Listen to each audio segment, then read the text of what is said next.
Welcome to STEM Talk. STEM Talk. STEM Talk. STEM Talk. STEM Talk. Welcome to STEM Talk, where we introduce you to fascinating people who passionately inhabit the scientific and technical frontiers of our society. Dawn is continuing to play hooky, so I am Marcus Baumann, and I'll be your host today. Joining me to introduce today's podcast is the man behind the curtain, Dr. Ken Ford, IHMC's director and chairman of the Double Secret Selection Committee that selects all of the guests who appear on STEM Talk. Hi, Marcus. Great to be here. Today we have Dr. Alessio Fasano here with us in the studio for his second appearance on STEM Talk. Alessio is considered the world's leading expert in celiac disease and gluten-related disorders. Although just 2 million Americans have celiac disease, an estimated 20 million Americans suffer from gluten sensitivity. Alessio is a professor and director of the Mucosal Immunology and Biology Research Center at Massachusetts General Hospital. In addition to celiac disease and gluten-related disorders, Alessio's research is also focused on the microbiome, intestinal permeability, and autoimmune disorders, which he did discuss in his first interview on STEM Talk, episode 20. Since Alessio's first appearance on STEM Talk in 2016, he has published 2 books, one called Gluten Freedom and the other, Gut Feelings, the Microbiome and Our Health, which we discussed in today's interview. We also talked to Alessio about an exciting new project that's bringing together an international consortium of researchers and scientists for a long-term study that will follow infants who are genetically at risk of developing celiac disease. Alessio is a researcher and physician who wears many hats. He's the director of the Center for Celiac Research and Treatment and chief of the Division of Pediatric Gastroenterology and Nutrition at Mass General Hospital. He's also professor of pediatrics at Harvard Medical School and a professor of nutrition at Harvard's T.H. Chan School of Public Health. Before we get to our interview with Alessio, we have some housekeeping to take care of. First, we really appreciate all of you who have subscribed to STEM Talk, and we especially appreciate all the wonderful 5-star reviews. As always, the Double Secret Selection Committee has been continually and carefully reviewing iTunes, Google, Stitcher, and other podcast apps for the wittiest and most lavishly praise-filled reviews to read on STEM Talk. If you hear your review read on STEM Talk, just contact us at stemtalk@ihmc.us to claim your official STEM Talk t-shirt. Today, we have a follow-up on our recent winning review that was posted by someone that goes by the moniker Canuck Supporter. When he wrote us to claim his t-shirt, our Canuck friend added a few additional comments about STEM Talk that we think are worth passing along. His new review goes, I was thrilled yesterday to hear my review was selected by the Double-Blind Selection Committee. I enjoy listening to the podcast so much. My daughter got me into it. She is 2 years from completing her PhD in neuroscience and has turned me into a neuro nerd. Your podcast is much more than that and touches on subjects that really interest me. I'm proof you're never too old to learn, even at 61 years old. Keep up the fantastic work. And by the way, 61 is not old. Well, Canuck Supporter, please let us know the t-shirt size of your daughter so we can send her one too. And thank you very much for your kind comments. And thanks to all of our other STEM Talk listeners who have helped STEM Talk become such an excellent success. Okay, and now on to today's interview with Dr. Alessio Fasano. STEM Talk. STEM Talk. STEM Talk. STEM Talk. Alessio, we covered a lot of your background in episode 10 of STEM Talk, but since your interview in 2016, you've published these 2 great new books, Gluten Freedom and Gut Feelings, the Microbiome and Our Health. Later in the interview, we will talk about each of these books, but first I'm curious about when in your medical training at the University of Naples did you become interested in both pediatrics and gastroenterology?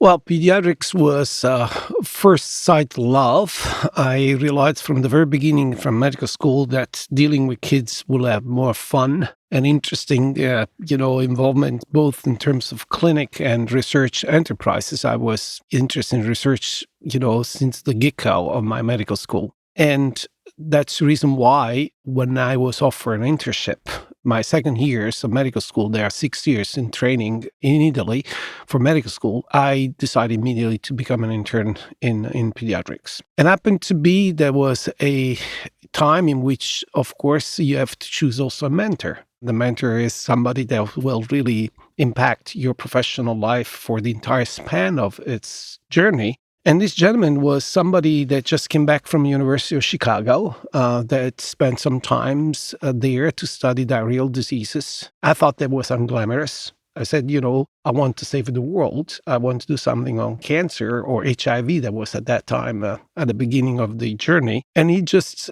educated me that at that time, every year 5 million kids would die of diarrheal diseases. So if I want to do something impactful, I better focus on that. So that's how the journey started. That makes perfect sense.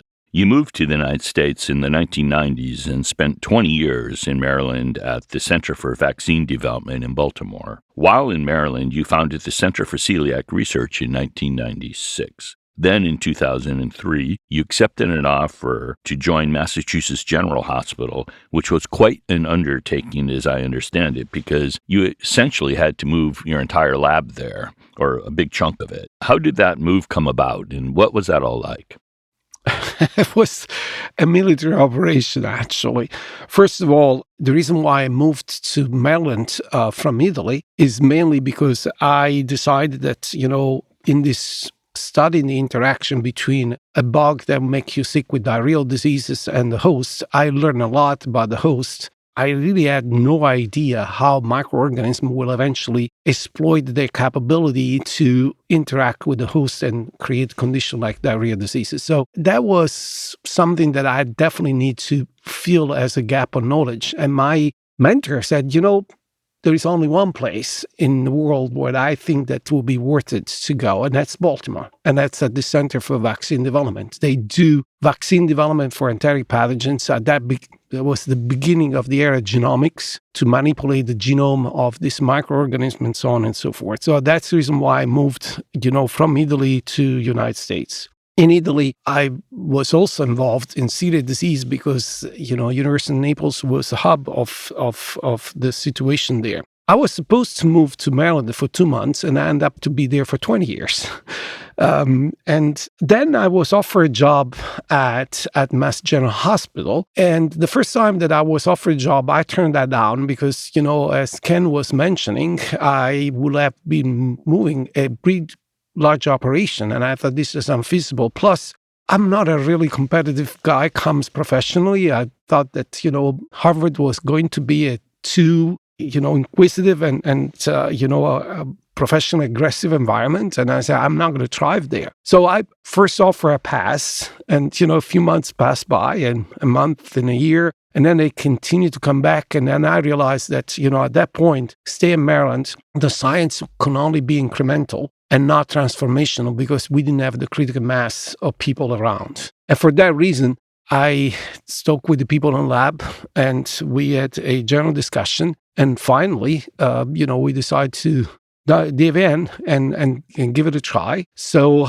21 people and 2 trucks moving from Maryland to Boston in a military operation because, as you realize, when you have a deep portfolio of science, you can't afford to be a year without doing anything. So we had to shut down the lab on a Monday in Maryland and prepare to have the labs on in Boston, within the same week. And it really took, a lot of organization, but eventually we made it. So early in your career, as you began to study cholera in the early 90s, as you were working on cholera, you discovered the Zonula occludens toxin that the toxin-producing bacteria Vibrio cholerae uses to cause intestinal infections. Can you talk about the key insights you gained by studying the Zonula occludens toxin? This is an interesting question that has been asked to me over the years many, many times. And the answer is there are 2 ways to, address your question. One is the quote-unquote cyanidated, version. So that, I say, I was thinking about this. I was smart enough to hypothesize that cholera was using, different tricks to achieve its biological goal and so on and so forth. And so there was all planned. But that's absolutely not true. And you can read that, in the papers that we published for this toxin. The reality of the story is much less glamorous, but serendipitous. That, by the way, is my favorite English word. There is no such thing in Italian to really encompass what serendipity is all about. Anyhow, long story short was when I moved to the United States from Italy, as I mentioned before, to learn about bacterial pathogenesis and how microorganisms interact with us and talk with us and so on and so forth, I dig in immediately in a project to develop an attenuated live cholera vaccines. Again, cholera was claiming a lot of lives in pediatrics. And the idea of the people at the Center for Vaccine Development was you need to have a live Vibrio cholera to induce an immune response that will protect you, but you need to take the weapons out because otherwise these people will be sick, of course. The only weapon that we knew at that time was cholera toxin, very powerful toxin. Just to quantify this, if you go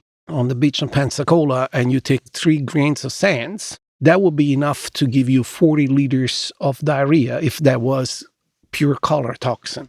So, that was the time in which I also had the opportunity to talk with, at that time, recent Nobel Prize that discovered the restriction enzymes to cut and paste these genes, to cut the genes that encode for cholera toxin out. And bottom line, after a year and a half of trying all this, and in the meantime, learning about, microorganisms, I developed what I thought that was a heck of a vaccine. The cholera toxin genes was out. Cholera was still alive. I gave this to the animals. The animals were happy, didn't got any sickness, and so on and so forth. So at that point, you got to try in the real deal. Volunteers that at that time were students at Maryland School of Medicine. And, they got the possibility to participate with, 3 arms. 1, placebo, you don't got anything, so you got your money for free.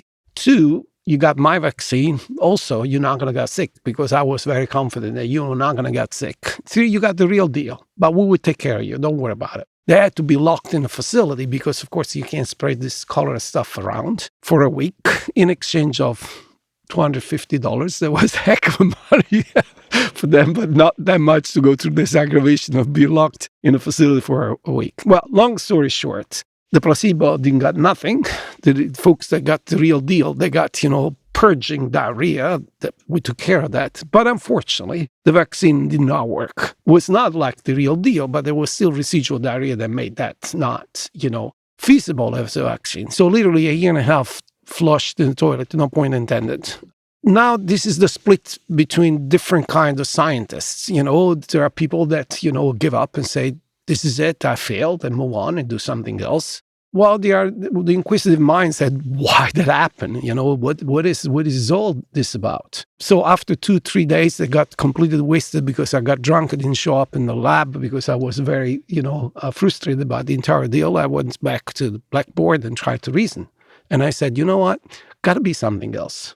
And that led to the discovery of this toxin that you were mentioning, this zonal-occludent toxin. Zonal-occludent is the Latin name for, this tight junction, this sort of doors in between cells that were just discovered a few years before by a Japanese group, because in the past, until then, the space in between cells was considered like sealed by cement. So everything that negotiates the exchange between the environment and us has to go through the cells of this single layers of cell and intestine, but not in between. So it was a pretty new concept. And now we found a toxin that exploits that device, i.e. this sort of door, to open it up to induce additional diarrhea. Now, why cholera wants to do that is pretty obvious. It was pretty obvious to me. Cholera doesn't like to live in the gut. It's too hot, it's dark, there's not enough oxygen. Cholera likes to live in a pond out there. And if, a fellow will drink that water and get cholera into the gut, the first thing that cholera wants to do is to get out of there. And cholera is very famous to be a great swimmer. Matter of fact, cholera is a microorganism with a tail that swims very fast in the water environment. And to swim out of there, you need the element, water. And that's the reason why cholera toxin is there. But being a smart pathogen, it didn't put all the effort in a single direction. It said, if something goes wrong with the cholera toxin to purge diarrhea, I have a backup. that is, open these gates in between cells and have fluids get into the intestine, and I will be washing out of there.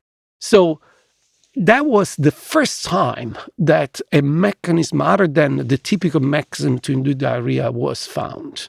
And again, it was surprising to us. It was difficult to publish something like this because it was out of the ordinary, of course. Nobody believed that you can make the intestine leaking, so much so with a toxin. But eventually, it got on a very prestigious journal, and the prestigious National Academy of Science published this stuff. And, the next step was why we have this machinery there just to be target of a bug that make us sick. And, we, the few years that follow, focus on what is machinery for? Why we have all this? And who is the actual physiological modulator of all this? Because, it can't be just this zonal gluten toxin that is doing this. It's most likely that Vibrio, during evolution, learned the physiology of the host and mimic a modulator of this permeability. And that's led us to what I believe it was another transformational discovery, the eukaryotic counterpart of zonal gluten toxin, that is zonulin, that was discovered in 2000. Yes, and speaking of zonulin and cholera, you discovered that molecule, zonulin, which is present, as you've said, in the gut of humans and whose function is to control gut permeability. Can you give us an overview of how this research led you to investigate celiac disease and its trigger, which is gluten?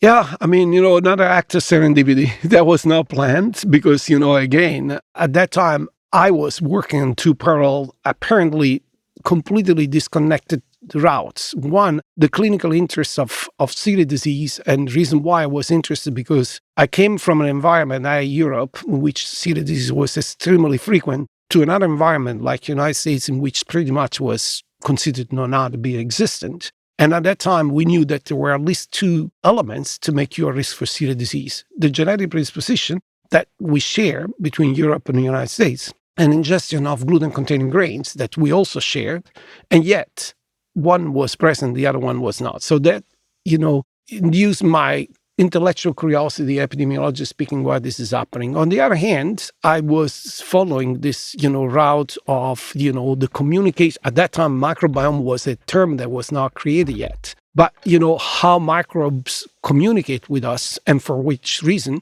and, using Vibrio cholera as a paradigm. And as I mentioned before, discovering that it was mimicking something that we do with this molecule of zonulin. From there, I also realized through the epidemiological data of celiac disease that genetics and exposure and environmental trigger are necessary but not sufficient. And the reason why this was discovered, because we start following people at risk for celiac disease, for which we know that, again, the risk is 10 times more than the general population.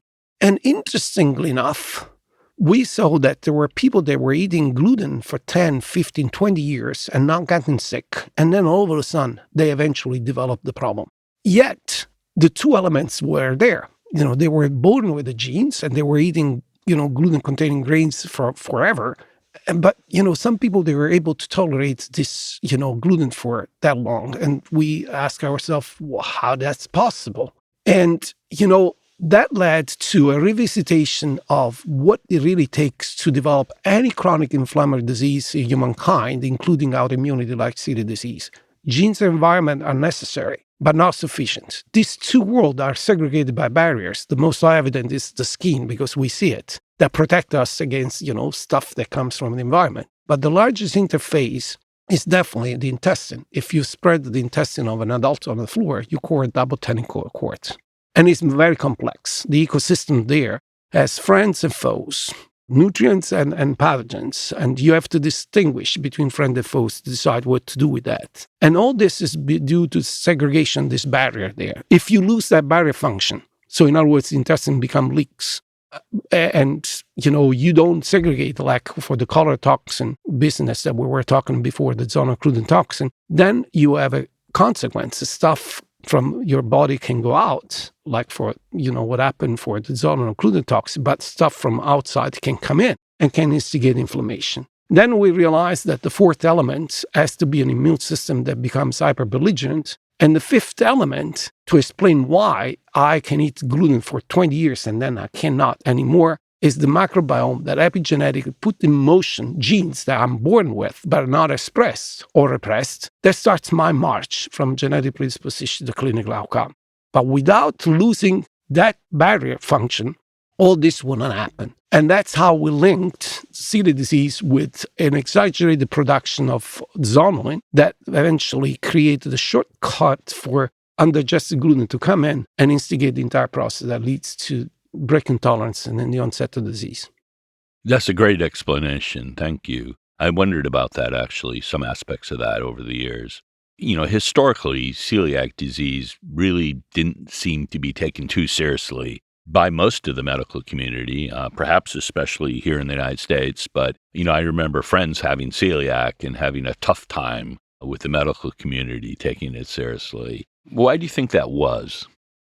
Well, because again, if you have a definition of something that doesn't reflect the reality, you may overlook it. If I've never seen an elephant and I am in a zoo and there is an elephant there and say, do you see an elephant here? I would say, no, I do not, because I don't know what I'm talking about. At that time, the definition of celiac disease was, one, is a pediatric condition. That's the reason why most of the experts in the field, including myself, are pediatrician. Two, it's a gastrointestinal disorder. This implies a inflammation of the gut, and therefore you have to have gastrointestinal symptoms. And three, these symptoms should be the typical symptoms of chronic diarrhea, weight loss, muscle wasting, and so on and so forth. If that's the description, the physicians at that time were correct. There was not such a thing. It was extremely rare to see kids with the big belly and, muscle wasting, like the malnourished kids that we see now in the third world country. That was not the way that, the disease was presented itself.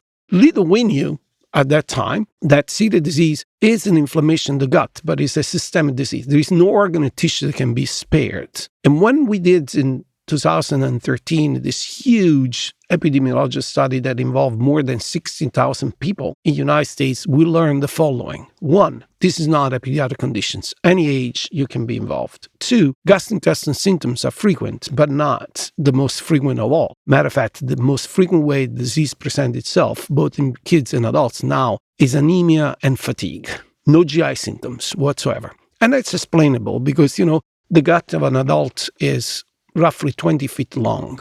And if you have 1 foot over 19 that is inflamed, you don't have GI symptoms. You don't have diarrhea or stomachache because the rest of the intestine subsidize. But if that foot involves the part where we absorb iron that is absorbed only in a very few inches, no backup, you will have anemia and nothing else. But then you can have also any other symptom like joint pain, headaches, you can have short memory loss and, infertility and so on, and skin rash and so on and so forth. So when you see the entire spectrum, then you realize that this was not rare here. It was just present itself in different ways.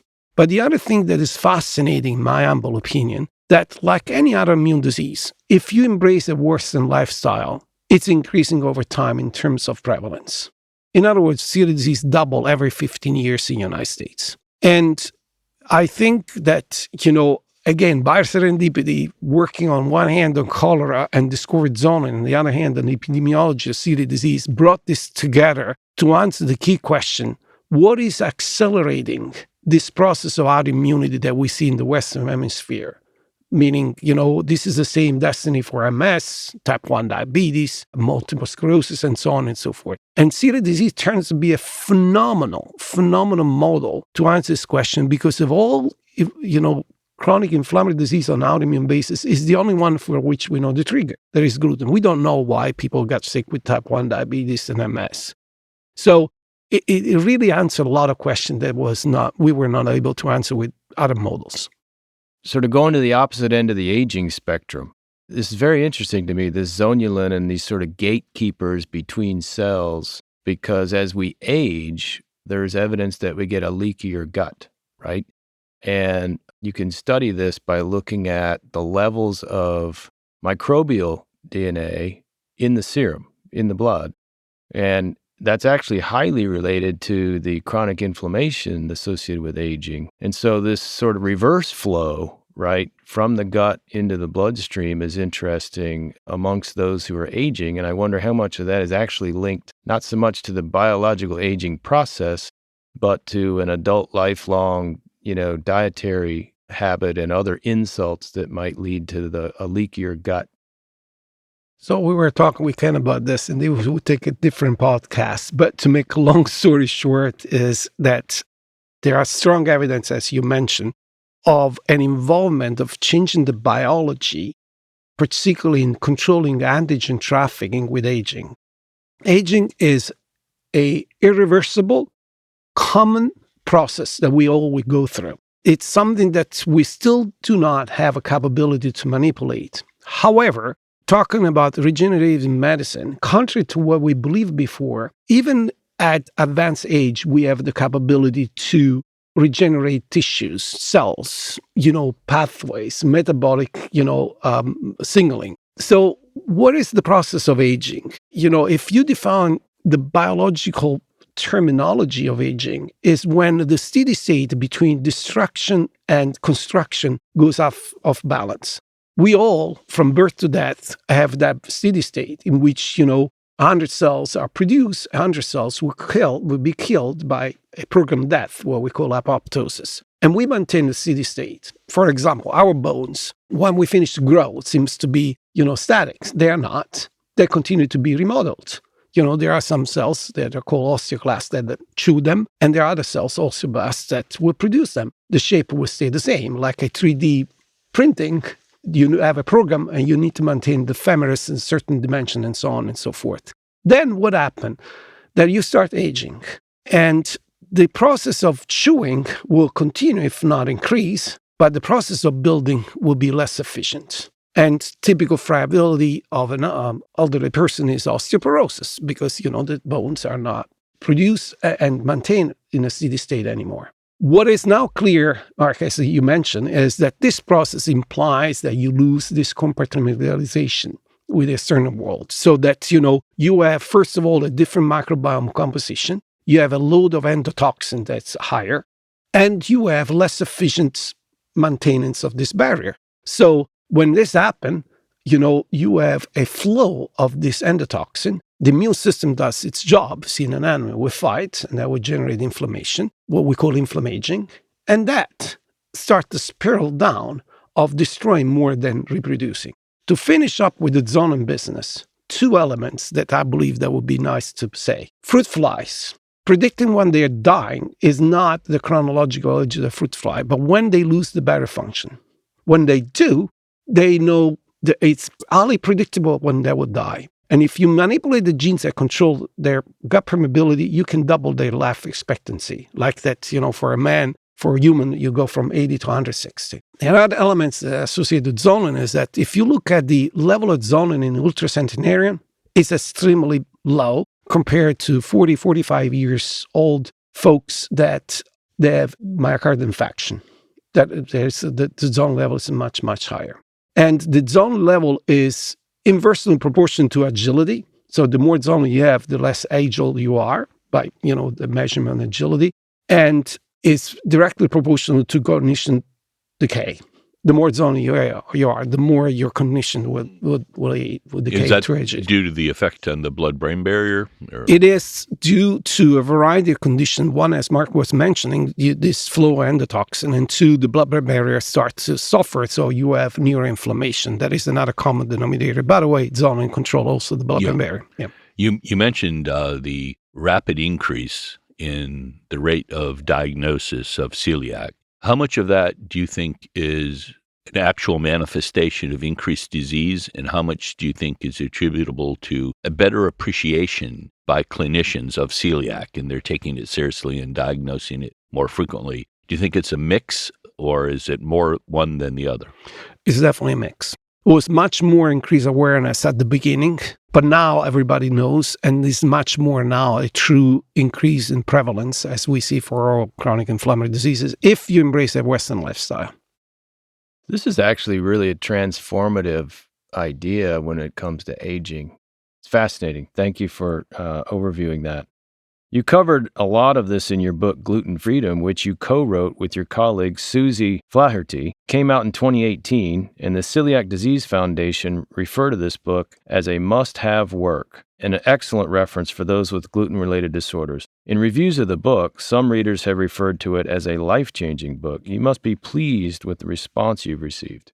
Well, yes, I am. But, once again, to be not glamorous but factual, the reason why we end up to write that book is because there was a lot of confusion at that time. We went from an obscure, obsolete condition to very fashionable, and we had people that claim to be experts in the field making some statements that were not defendable. There were books that start to be, popular out there that will suggests that we all have to go gluten-free as a human species, otherwise we'll be extinct. And others that, continue to say, listen, the only reason why you have to be gluten-free is if you have celiac disease. And if that is ruled out, you have no business to be on a gluten-free diet. So to be factual and being open-minded, we decided to write this book and said, well, what's the state of the art and knowledge that we have? That one, is it's not true that gluten is offensive for everybody. Two,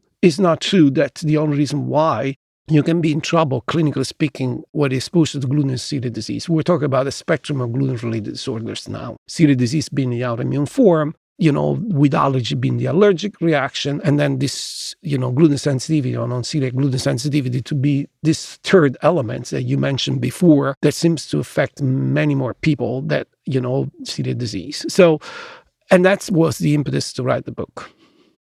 Very interesting. So as of today, even though there have been many attempts genetically and otherwise, the only available treatment for people with celiac disease, really the only viable treatment, is a gluten-free diet. For a long time, pharmaceutical companies were not interested in celiac disease, but today there are more than 24 drug therapies in development, according to the Celiac Disease Foundation. Can you talk about the progress that's being made in these potential therapies other than just diet manipulation? So the impetus to a gluten-free diet alternative stems from a couple of observations. One, that gluten-free diet that was considered to be extremely efficacious to control celiac disease seems to not be the case. So the efficacy of the diet is, not even close to what we believed before. And secondly, because the gluten-free diet imposes a change in lifestyle for you or your family for life. And that really has a negative impact on the quality of life. Imagine teenagers, for example, that, need to adjust their lifestyle. They tend to blend with their peers, and now you're different because you have to act differently and so on and so forth. The second impetus for this is that, since we start this journey, the knowledge of the steps involved in, from the very beginning to the break of tolerance and develop celiac disease now much more in-depth understood than before, meaning that you have targets for a possible alternative or complementary approach to the gluten-free diet. So, as you mentioned, there have been many clinical trials. Many are still ongoing. If you go to clinicaltrials.gov and you put the celiac disease keyword there, you will find more than 200, clinical trials. Many are ongoing. As we speak, we have 4 of them ongoing at our Center for Celiac Disease Treatment in Boston. They go from using microorganisms that can completely dismantle gluten. We don't have the digestive enzyme to do so, and therefore these undigestible peptides can induce an immune response, to inhibitor zoning, so you stop the trafficking, to other drugs that target other steps that leads to the presentation of gluten to the immune cells so that they can fight and create inflammation, to the migration of activated cells to the gut so that you prevent the damage. They are in different stage of development. One of them, the zone inhibitor, got to phase 3 trial, and then by a flawed design, in my humble opinion, didn't go the next step, but now there is a revitalization of that trial. Other they are in phase 2. Other they are repurposing drugs that are already on the market, approved for other indications that can be useful for celiac disease. So there is a lot of interest in the field right now. Something else that's been ignored for a long time is gluten sensitivity. We hear a lot about celiac these days, not so much before, but a lot of people have really serious gluten sensitivity issues. It's estimated that 20 million Americans have a sensitivity to the gluten protein, and yet these people don't test positive for celiac. This is somewhat seen as a nebulous kind of condition. When you talk to the average physician, it's kind of not taken seriously, I would say, somewhat dismissed. Can you talk a little bit about that and explain for the listener what really is involved in this disorder? Let me elaborate on the skepticism first. Anything that is novel is acquired with skepticism. Novelty has very few friends. And I experienced firsthand this when I, for example, published for the first time the epidemiological study of celiac disease. That was an environment in which the people would say, you're trying to sell, refrigerators in the North Pole. There is no such thing here. And now nobody will dispute that. Same story with zonulin. That was voodoo science at that time. I said, leaky gut or leaky gut syndrome, the way that typically people describe that loss of barrier, it's stuff of voodoo complementary and alternative medicine and not, streamlined, science. And now we know by genome studies that that's the same story. That is well accepted. Nobody would dispute that. Same story with the non-celiac gluten sensitivity for short. A lot of skepticism at the beginning. But now people are growing into the idea that that's a real deal. And I have to say that at the beginning, I was also skeptical. And again, to be factual, so not to be, appearing smart that, we thought about this and therefore we discovered this new entity. The reality of the story is very unglamorous. We had people coming in our center from all over the world, and they believed that gluten was creating problems. And we did this typical test for celiac disease, and they were negative. And as typically would have done, I said, listen, you have no business to be on a gluten-free diet. You have to see somewhere else the reason of your symptoms. And then eventually they did. And then they said, you know what? I tried everything under the sun. The only thing that makes me better is going gluten-free. So call me whatever, but I'm going to stick with gluten-free diet even if I'm not celiac. And that one became 10, and 10, 100, 1,000. And then at that point, you need to ask yourself, am I seeing this by myself, or this is a real deal, or people, they went all nuts, or this is all placebo effect? So you start, to talk with your colleagues all over the world, and they start to say, you know what, we do see this kind of stuff as well. And then you have the first consensus conference, and then a second, and so on and so forth. And that led to the description of this new entity, in which, unfortunately, not having a biomarker, you can't make the diagnosis. So like for celiac disease, we have a biomarker. You do the blood test, and you can eventually suspect that, or it's the same for wheat allergy, but we don't yet. And for gluten sensitivity, and a lot of people are working on it. But the reality of the story is that, again, the confusion also stems that, the state of mind was, for celiac disease, 100% of people with celiac disease, they have a gluten reaction and they react to gluten. But just to name one of the many conditions in which gluten sensitivity has been involved, let's say irritable bowel syndrome. It's a condition that, translated in English means irritable. Your gut is irritated. Bowel, because it's your gut to be the object. Syndrome, I don't know what I'm talking about. That's in the term what syndrome means. Once in a while, we pull stuff out of there. Meaning that, people, they have stomachache, bloating, change in their bowel habits and so on and so forth. We find the cause. And 10-15% of people with IBS, they have gluten sensitivity. And those are the ones that when you go on a gluten-free diet, they feel better. However, if I have to do a trial, because I want to answer the question, is gluten fuel IBS? I take all 100 people, that have IBS, put all of them on a gluten-free diet, and 15 out of 100 will respond. The answer will say, no, gluten doesn't have anything to do with, IBS, because the vast majority did not respond. But if I preemptively identify those 15, if I had a biomarker, and I would put only those 15 on a gluten-free diet, that efficacy will go from 15% to 100%. And you will have a different kind of attitude toward that. What I try to explain is what is the concept of personalized medicine. And that's what we need, eventually to understand who differently are the people that have trouble with gluten, having gluten sensitivity, and trying to help their lives in, implementing a gluten-free diet. Yes, you see that phenomena of the way much research is conducted. It blurs out the individual differences, and it makes it seem like an intervention's not effective, when, as you said, it would be, in this case, it would be remarkably effective for the right people. Absolutely. And you see that in so many areas of medicine and science in general. Well, consider that the most effective drug that is on the market has a 50% efficacy. The best, meaning there's a 50-50 chance. So that really exemplifies another concept that is very dear to me. Any kind of disease that you want to discuss, gluten sensitivity, celiac disease, rheumatoid arthritis, whatever, are final destinations. How you got there is very different from one individual to another. And if you have to stop that journey or start to slow down that process, there is no magic bullet that will fix them all. Got to be personalized. Mm-hmm. Yeah, I agree 100%. I mean, even in what we do for rehabilitation-focused efforts, precision or personalization is the key. Because regardless of the treatment, I always say, it's at least a 30 to 35% non-responder rate, right? And you've got to figure out how to tap into that. What differentiates these folks, and how can you address that 30 to 35 to make them a better responder, right? Absolutely.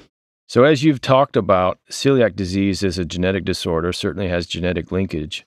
There are a group of genes called HLA-DQ and DQI genes involved in the development of the disease, and about a third of the population actually inherits these genes, but not everyone ends up developing the disease.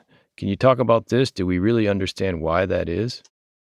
We do, actually. As we were mentioning before, one of the 5 key pillars, together with, environmental exposure to gluten, the leaky gut, the immune system that becomes hyperbiological and microbiome, genetic counts a lot. And, like many other autoimmune diseases, there is a certain penetrance of HLA genes. What is another peculiarity besides knowing the environmental trigger in celiac disease, that the penetrance of these genes is unparalleled. So almost the totality of people with celiac disease, they must have either DQ2 and or DQ8, these 2 alleles of the HLA histocompatibility genes. But 40% of the general population, 35-40%, they also have these genes. They would never develop celiac disease. How you explain this? Because these are pieces of a puzzle. These are multifactorial conditions, so there are many genes involved.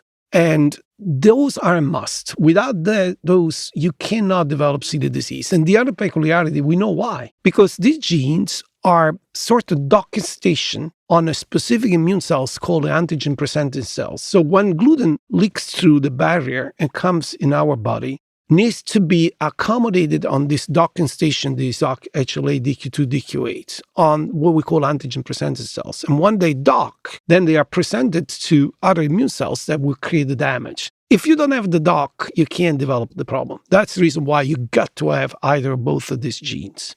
But having the dock station, but not the rest of the machinery that genetically will lead to the presentation to the immune cells that damage the intestine, would not do the trick. So the presence is necessary but not sufficient. There are many other genes involved.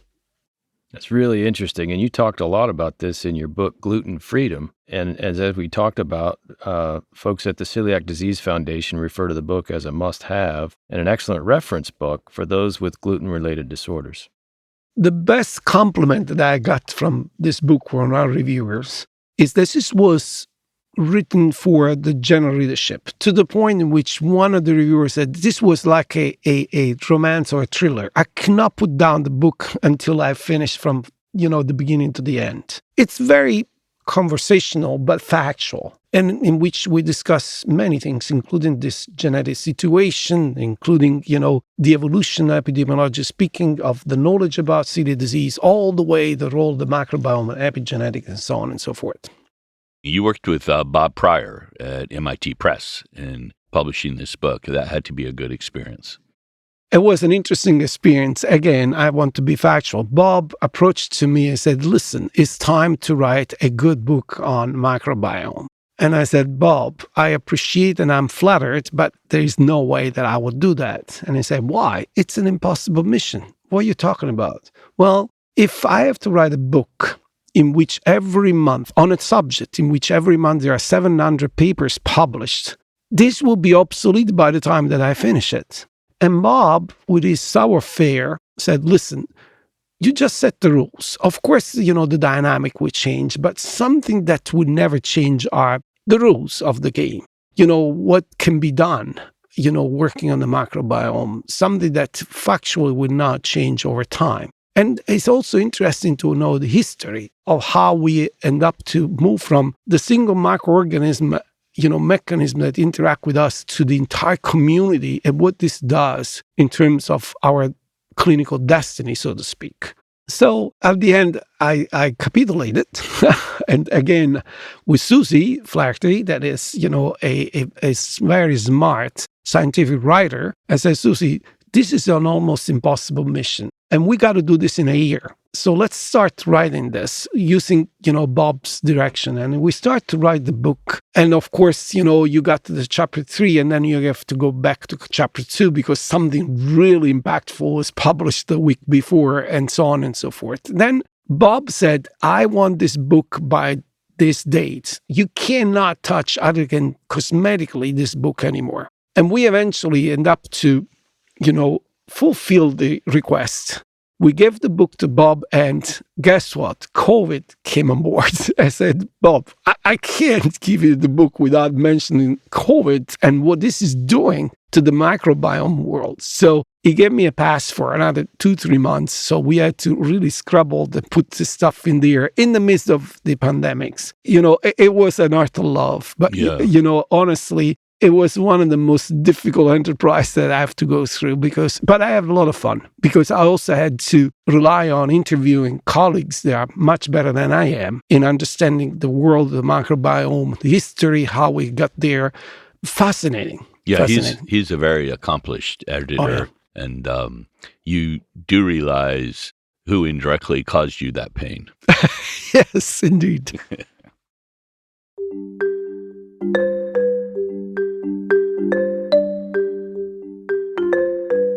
STEM Talk is an educational service of the Florida Institute for Human and Machine Cognition, a not-for-profit research organization investigating a broad range of topics aimed at understanding and extending human cognition, locomotion, health span, resilience, and performance.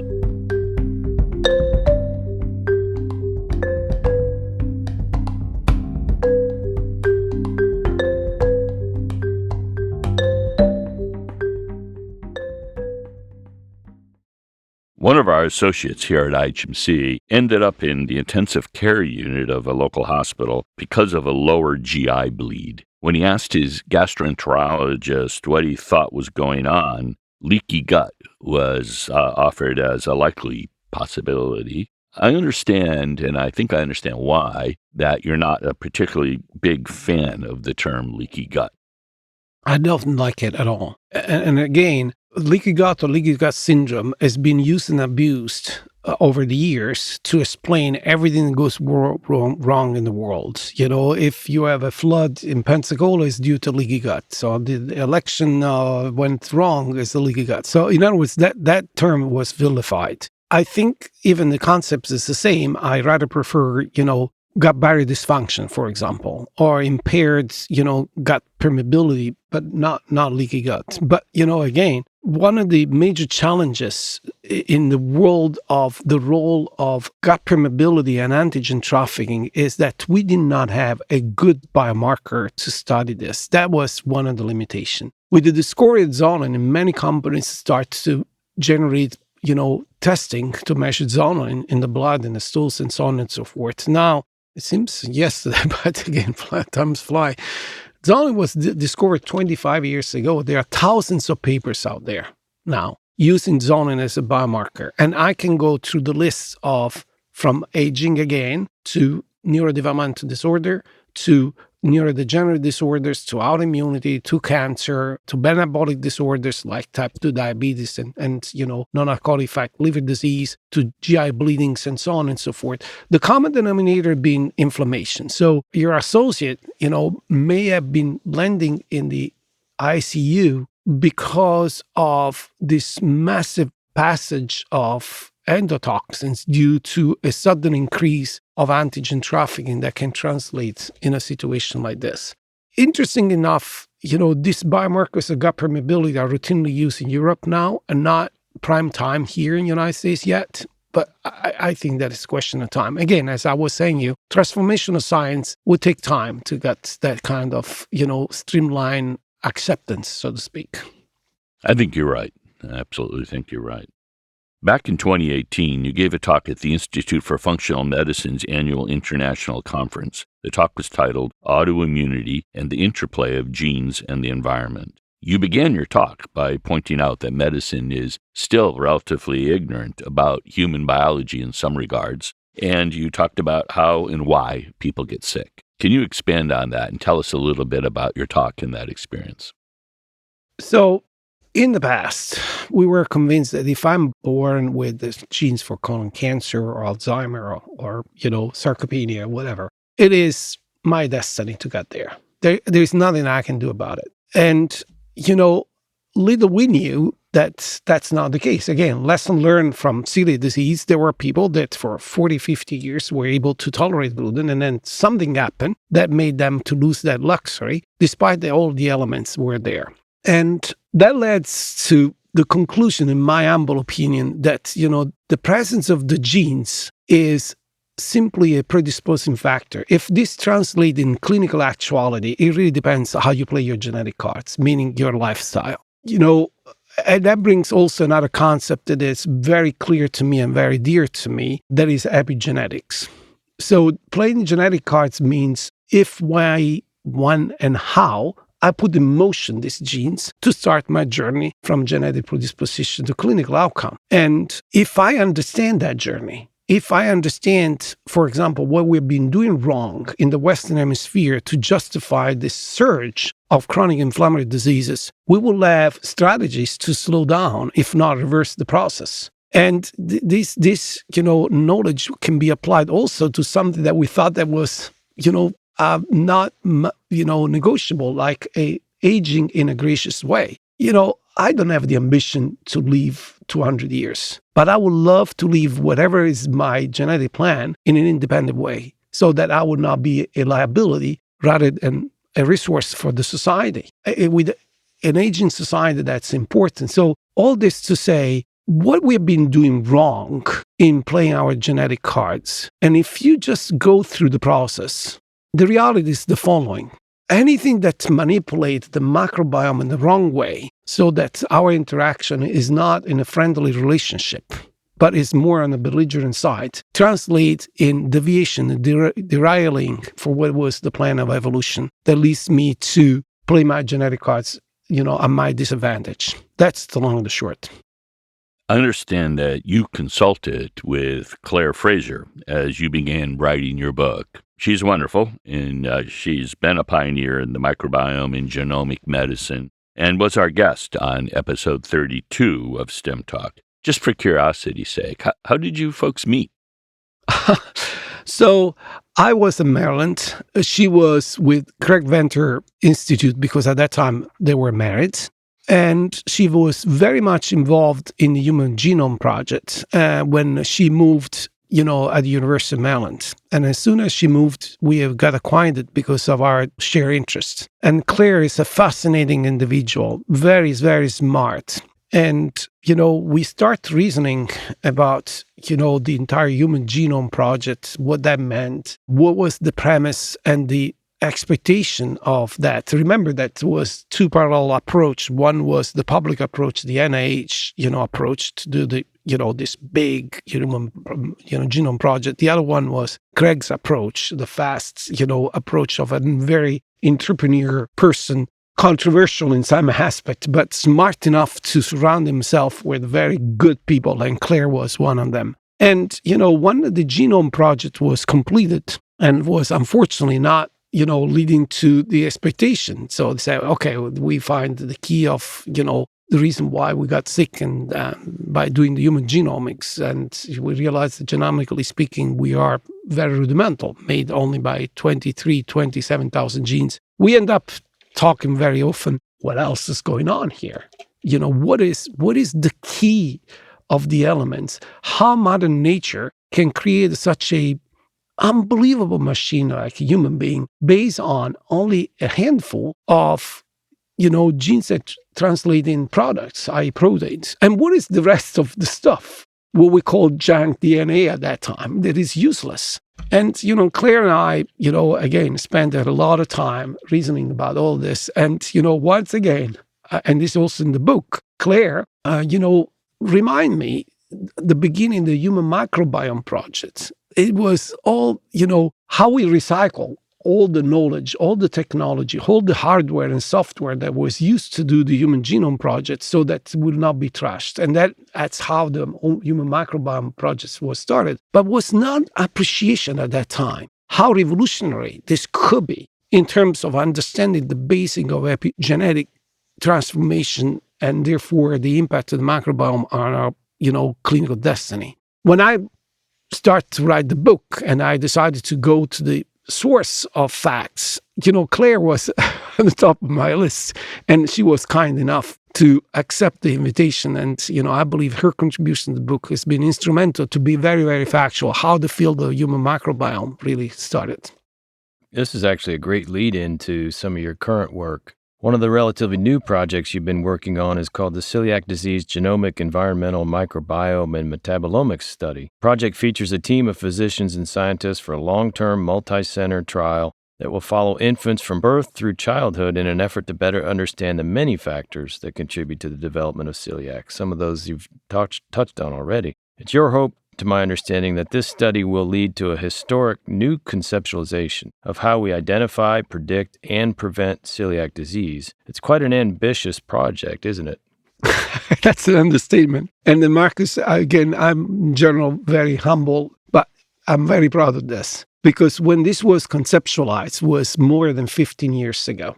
We were at the dawn of, the microbiome field. And what I realized at that point was, it is a multifactorial component that dictate our clinical destiny. You need to know who genetically you are. You need to know who you're dealing with in terms of, this ecosystem that we co-evolve with. You need to have the metabolic understanding of this interplay, what this translates in metabolic pathways that can dictate the balance between tolerance and immune response, i.e. health and disease. And I also realized that the only way to do this right was to follow a cohort prospectively, because all the stuff, the microbiome, all the stuff that is out there, including our stuff, it's very descriptive. So I can take, 100 people with Alzheimer and 100 people matched for whatever you want. They are controls. And I find a different microbiome and lipophate. I say, okay, they got Alzheimer because the microbiome is different. What about the other way around? Because I have Alzheimer, I eat differently. And therefore, my microbiome is different. Or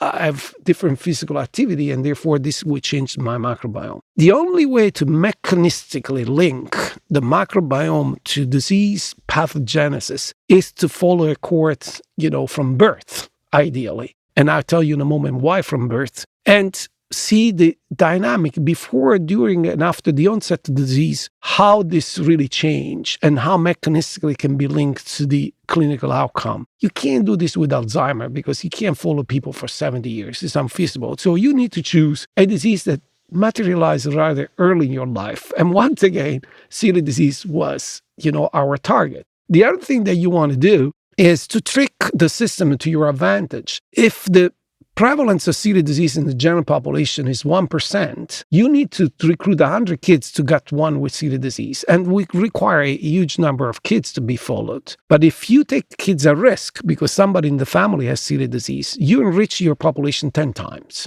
because the risk is 10%. And that's what we did with the CDGEM study. Now, fast forward in 15 years after, we've been following these kids for, 10 years now.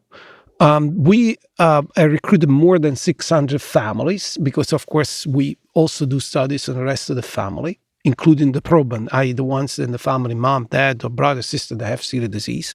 We know everything about these kids. One of the key elements that surface by, study the microbiome, it's like to look at Egyptian hieroglyphic without knowing the key if you don't have metadata. So in other words, clinical data. You need to know mom's style, if this kid was born by C-section or vaginal delivery, what was the vaccine calendar, what these kids have been eating the first year of life, a number of infections, pets in the household, and you can go on and on and on, because all this dictate the change in the microbiome. The other thing that we learned through this process was something that I find simply fascinating.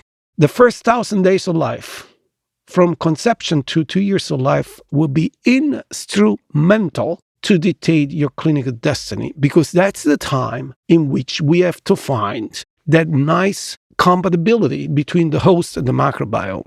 You know, the microbiome is extremely dynamic. It's not that once you got it, it's there. And there are a lot of elements that can disturb that ideal symbiotic relationship to find each other. If you look at the microbiome of these kids as a city gem, first of all, we realize that engraftment starts before birth. We start to see a blood microbiome and then the placenta microbiome of these mothers that has a sort of signature, so to speak. Then we realize that at the beginning, from birth until 2 years of age, is completely chaotic. It seems to be chaotic. So some folks, they come in, they leave, they are substituted by others. Then you start to introduce baby food. Once again, there's another shift, and everything quiets down around 2 years of age. That's not chaos. It's dating, searching each other. The host, i.e. the baby, analyzes the microbiome and says, you metabolically can be compatible with me, you can stay. You, on the other hand, you're not. You got to go. Conversely, the microbes that got there and they found a good biological niche, they stay. But the ones that they consider that biological niche to not be appropriate for their survival, they will leave. Imagine during this delicate time, elements that were not planned by evolution. Use of antibiotics, pollution in the air, stressful mother, bottle feeding. That's not part of C-section, of course. They were not part of the evolution. And that will derail that delicate time in which you have to search each other. And why this is so important for our destiny, I mentioned this before. 2 million years ago, when we start our journey on the face of Earth, our life expectancy was 14, 15 years.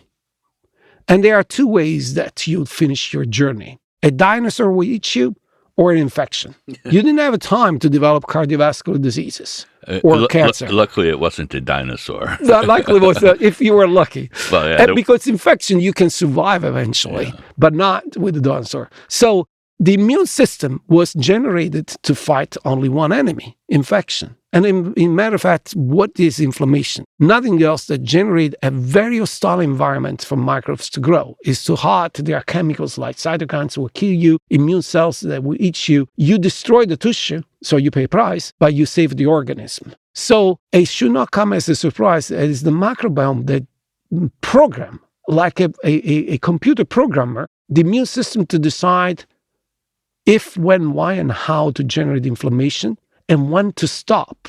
Because generate inflammation when it's controlled is a good thing. And it's a good thing that you will stop the inflammation when the enemy is being defeated, so that, you have a repairing situation there. In the evolution plan, a good programming of the microbiome of the immune system will lead to a healthy immune system that does the job. Now we're born more C-section. We eat junk foods, there is a lot of stressors, pollution, and so on and so forth. The microbiome programmed the immune system to put the bar of inflammation way too low.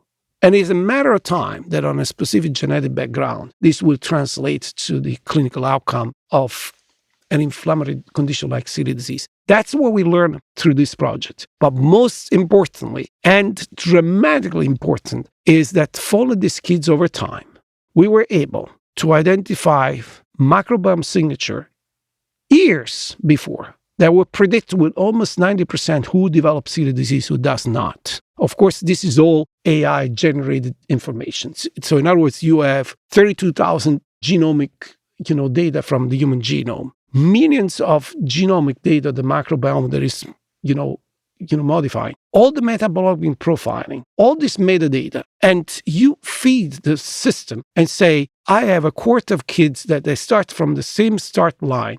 This went left and developed celiac disease. This went right and not. Segregate them and tell me, AI-wise, where are the minimal denominators that will predict?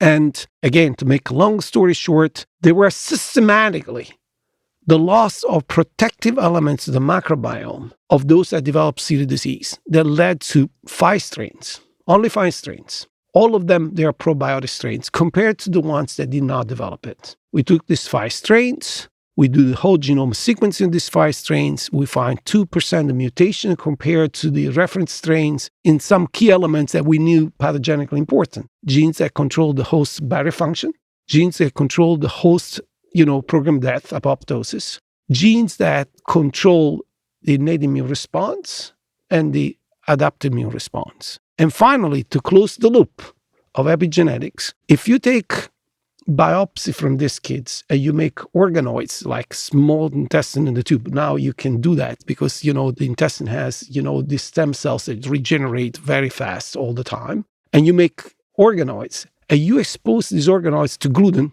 If you have celiac disease, 3 things will happen to you. Gluten will make your cell to die very fast, so increase the rate of apoptosis. Gluten will increase your gut permeability. You lose, this tight junction because gluten induce overproduction of zonin. Gluten induce a battery of pro-inflammatory cytokines.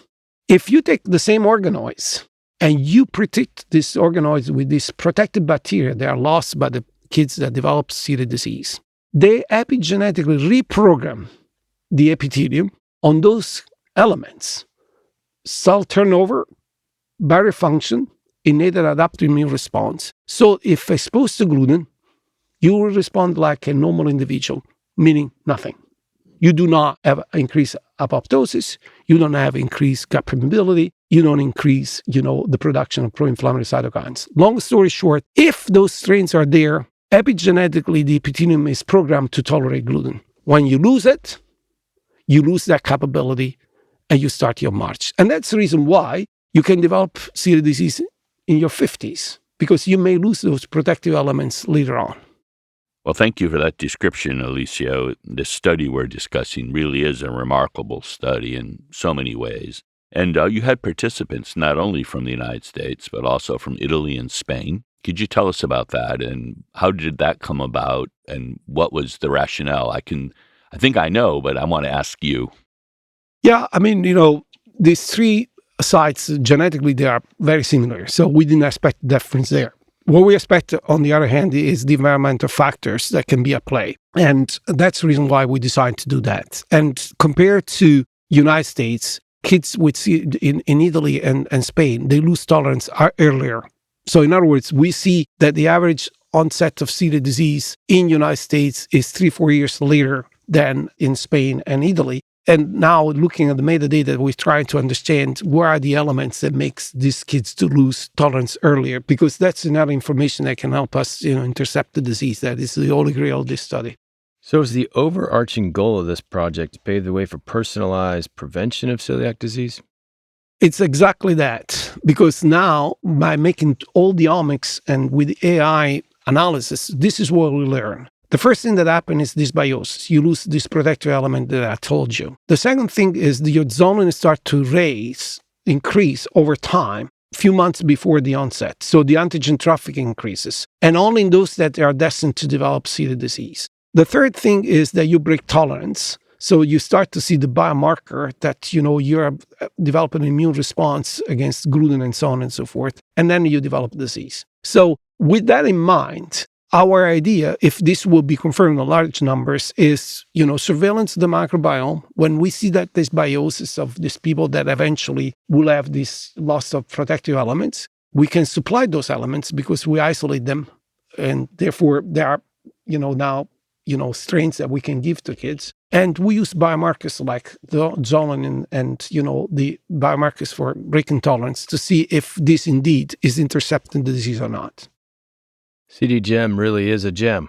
I have to say, it's not very many projects in science are of the duration in a cohort study. It's really kind of amazing. Let's talk about some of your other work as well. Last year, you published a paper in the American Journal of Gastroenterology titled Early Antibody Dynamics in a Prospective Cohort of Children at Risk for Celiac Disease. The aim was to identify possible serum biomarkers that could help predict celiac disease in at-risk children. Can you tell us about this study, a little bit about the design and what you found? Yeah, same story. We exploited the CDGEM study, so in a prospective cohort, and what we found that some antibodies that are called deamidated anti-gliadin antibodies, they are biomarkers of breakout tolerance against gluten. They surface a few months before the onset, and they follow the other two steps that I was mentioned before, the dysbiosis and the increased zonunin. So what we understand is the dysbiosis causes zonunin upregulation, because this has been demonstrated by many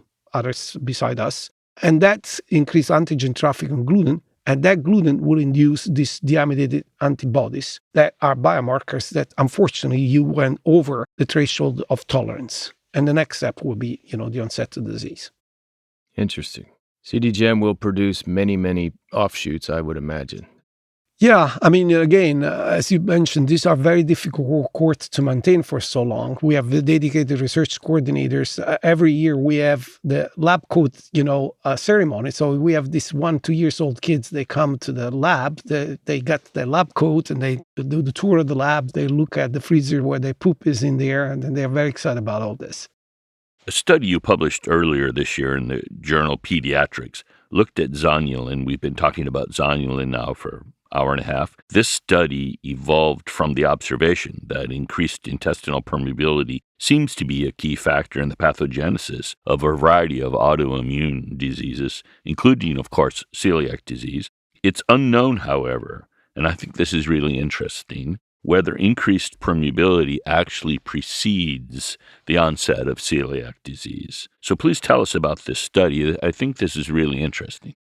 Yeah, I mean, as for the microbiome, when you do the studies where the horses are at the barn, so that's the people they already have the disease. Same story with zonunin. A lot of people have been publishing the zonunin that is elevated in a variety of conditions, but you don't know, again, if the cause, the consequence, an epiphenomenon, so they are not related. The CDGEM and the study that you mentioned allow us really prospectively to see that indeed it's an indicative part of the story that precedes the onset. So we see this rise of zonunin way before that these kids develop celiac disease. And interestingly enough, the slope of this increase, of this rise, increases with the number of antibiotics that these kids have been taking the first few years. The more antibiotic, the more steep is the curve, meaning that, there is a close correlation that we knew already between the zonunin and the microbiome.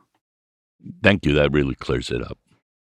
So as a pediatric gastroenterologist, you also work with autistic children. In addition to social challenges and repetitive behaviors, there are a number of other symptoms related to autism spectrum disorder. Can you talk about experiences in working with these children? I think as a pediatrician, working with kids with autism spectrum disorder is one of the most frustrating experiences. It really drains you out. And the reason why is, one, we don't understand really the intimate mechanism why this is happening. Two, we are in the midst of an unbelievable increase, way more impactful than any other chronic inflammation that we see increasing in the Western Hemisphere. Just to quantify this, we went from 1 in 10,000 in the mid-70s to 1 in 36. 1 in 36 now. And last and not least, when you make a diagnosis like this, you're telling to the parents the following: your child is lost, is in a parallel world, and I don't know how to bring him or her back. That's pretty much the sentence.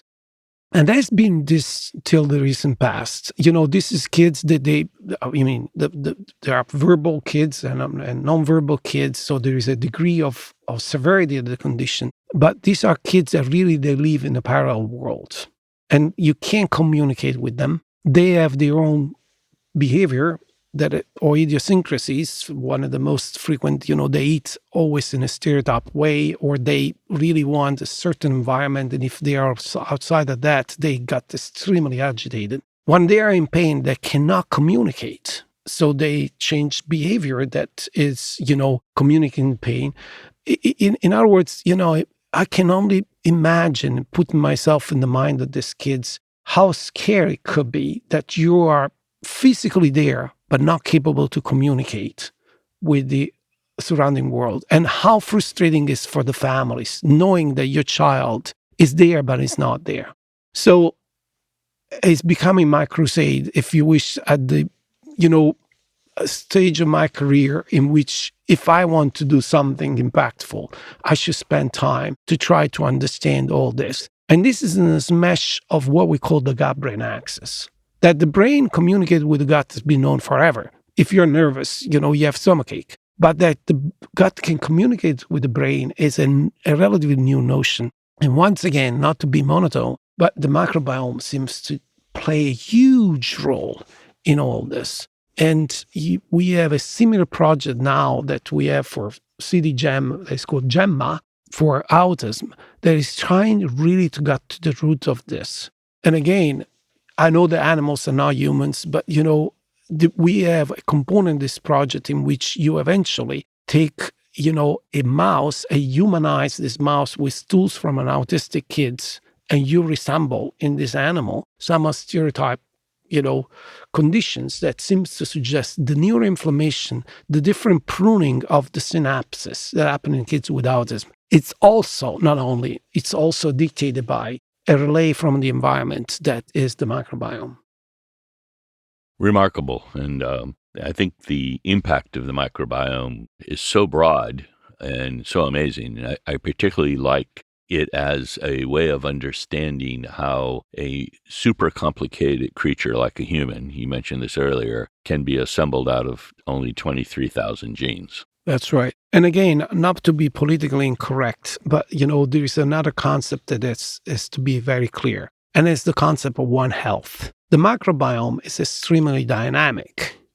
It's not that once acquired stays there. I share my microbiome with you guys if I touch anything here, but definitely also, my stools that go in the ground and, eventually in the water and the soil and in the vegetable that somebody else would eat. It's a circle of life, or the livestock that I eat. So if I have an environment that is polluted, if my soil, my air, my water is polluted, everybody suffers. So I think that the challenge of the 21st century is to take a good care of our microbiome. We cannot overlook how important it is for our clinical destiny. And that goes through taking care of the environment, because it's a One Health.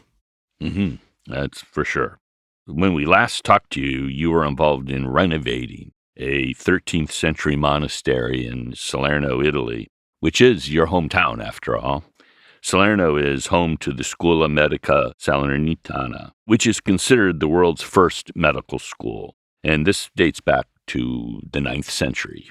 You and your colleagues have really transformed this former monastery into the European Biomedical Research Institute of Salerno. Can you give us an update on the institute and its continuing development?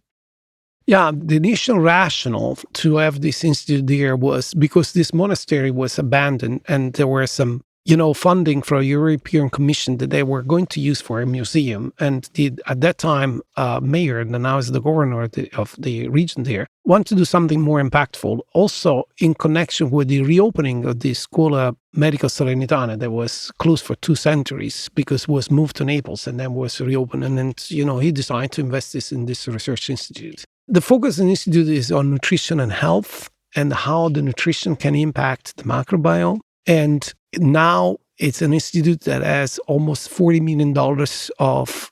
million of funding.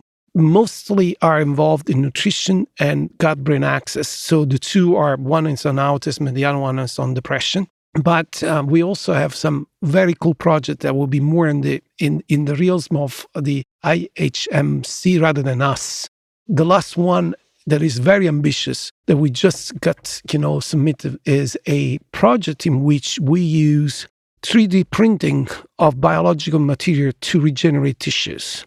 So the idea being to use AI guidance and organoids and different, biological scaffold to reconstitute a piece of gut or a lung or a kidney or a liver so that you have, a transplant of your own organ. This just to give an idea. And this, of course, relies also on epigenetic information that you have to put into the equation to make this compatible with the host through the microbiome study. And then, other projects are, for example, optimization and triage of people that they got a stroke and they are in an ambulance. So that, again, through AI algorithm to decide in which hospital to go to optimize in the outcome. This just to give you a few examples how different it is now, Ebris from the original conceptualization. So, matter of fact, now we have a microbiome core that, of course, is the heart and soul of what we're doing, and an immunologic core that is important, but we have an AI core that does a fraction of what you guys do here, but specific with these projects. So all this to say, I see the future of personalized medicine and preventive medicine and healthy aging as a corollary of how AI and biology needs to work hand to hand in order to do this right. And, for what I heard, you guys are really pioneering this kind of concept. So I'm so glad that you're really investing in that direction. Well, thank you. It sounds like a real hub of innovation, so congratulations on the new institute. Sounds like rapid progress in a short amount of time, so keep it up. That's exciting. Since our interview with you in 2016, your son Stefan has joined us here at IHMC as a research associate. I know that you have always enjoyed Pensacola during your visits here to give lectures, but now you must really enjoy Pensacola to come visit Stefan. How is he liking it here? I am the kind of father that I want to stay back and not pushing, my kids in any direction. I never conceptualized that I will have a rocket scientist in my family. But, and I remember, and I don't know if Ken remembers, that when I came here, one of the first time to give a talk, I brought Stefan with me. And Stefan spent, half a day in the, at that time, very early stage of your robotic lab. And he got so entangled that I believe that that's really imprinting that desire to eventually support this direction. And when he graduated from the space engineer program at University of Maryland, among the other places, he applied here and he didn't tell me. And then, he told me in his typical way, guess what? I'm going to Pensacola. I said, to do what? Well, I've been accepted there. And, of course, I was thrilled. I don't think that I mentioned this to Ken because I didn't want to, get into the dynamic of the matter. And, he's my younger kids, of course. So I was a little bit trepidant. It was the first time that he was by himself and so on and so forth. I have to say I'm very proud of him. First of all, because he really entrenched in the community here. So he showed me around and that kind of stuff. But also in this community, he really, really likes the philosophy of the place. He said, there is no chain of command. You're allowed to really exploit your creativity here. And it's not that, people will eventually impose you one direction or another. Of course, there are boundaries, that is all of normal. But, he said, this is the place in which I can see myself growing professionally. This is also a kid that when was in kindergarten was terribly bored because it was not enough stimulating. And we decided to put him in Montessori to try to stimulate him a little bit more. But I said, this is a waste of time. He definitely has other kind of state of mind. And he find, in other words, the perfect environment here. My only think that I really would like to see him doing is to progress to take an MD, a PhD or a master to move on, because I believe that, he has that capability. But, again, as we mentioned before, you need to be inspired, and he has the extremely luck, contingency to have a very, very good mentorship team. So he should take full advantage of that. Right. He would be great in the PhD program. I can agree more. So, yeah, absolutely. We love having him here, and I'm glad he's found a scientific home that he can grow in. This has been great fun, Alessio. I have one last question for you. Will there be another book? And if so, what will it be about? I don't like to do this kind of stuff, but if I could do it, I would like to write a book for microbiome for kids.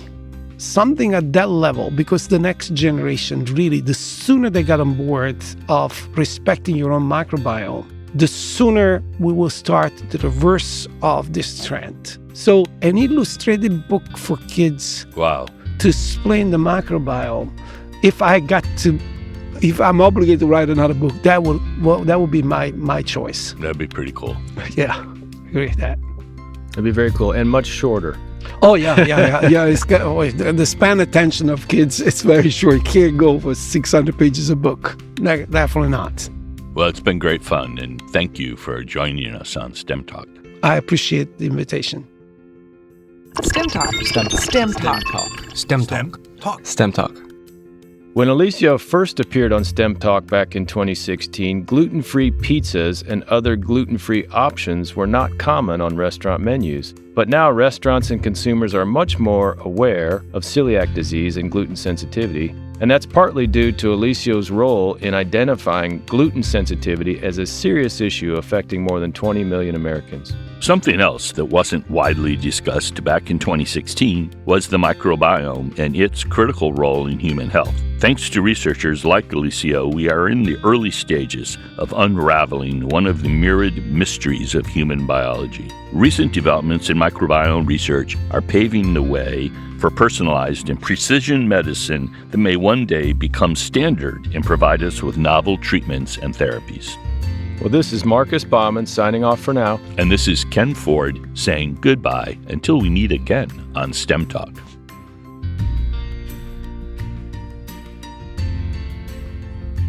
Thank you for listening to STEM Talk. We want this podcast to be discovered by others, so please take a minute to go to iTunes to rate the podcast and perhaps even write a review. More information about this and other episodes can be found at our website, stemtalk.us. There, you can also find more information about the guests we interview.